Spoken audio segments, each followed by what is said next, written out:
আজ ইংরেজির 30শে জুন 2024, 15ই আষাঢ় 1431। হুল দিবস পালন 170তম হরিপাল বিধানসভায়। রবিবার সকাল 10টায় হইতে পবিত্র হুল দিবসকে পালন উপলক্ষে হরিপাল ডাকবাংলো থেকে বাসুদেবপুর সিধু কানু মূর্তি স্থল পর্যন্ত পদযাত্রা এবং সাংস্কৃতিক অনুষ্ঠানের আয়োজন করা হয়। উপস্থিত ছিলেন হুগলি জেলার সিঙ্গুর বিধানসভার বিধায়ক তথা রাজ্যের কৃষিজ বিপণন দপ্তরের মন্ত্রী বেচারাম মান্না মহাশয়, হুগলির জেলার হরিপাল বিধানসভার বিধায়ক করবী মান্না, হুগলির আরামবাগ লোকসভার সাংসদ মিতালি বাগ সহ সর্বস্তরের জনপ্রতিনিধি ও নেতৃত্ব এবং বিশিষ্ট ব্যক্তিবর্গ উপস্থিত ছিলেন।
তম হুল দিবস উপলক্ষে হরিপাল ব্লক সিধু কানু স্মৃতিরক্ষা কমিটির উদ্যোগে হরিপাল ডাকবাংলো থেকে বাসুদেবপুর সিধু মূর্তি পর্যন্ত আমাদের একটা বর্ণাঢ্য শোভাযাত্রা হলো।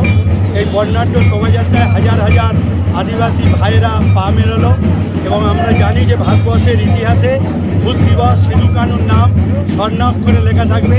ভারতবর্ষ পৃথিবী যতদিন থাকবে ততদিন এদের নাম লেখা থাকবে এবং ব্রিটিশদের বিরুদ্ধে প্রথম যে আন্দোলনের যে হাত ব্রিটিশদের দিককে কাঁপিয়ে দিয়েছিল ওই সিধু কানুর নেতৃত্বে, সেদিন তারা সিধু কানু সহ তার অন্যান্য ভাইদের অনেককেই নির্বিচারে হত্যা করা হয়েছিল, যা জালিয়ানবাগের হত্যাকাণ্ডের সমতুল্য।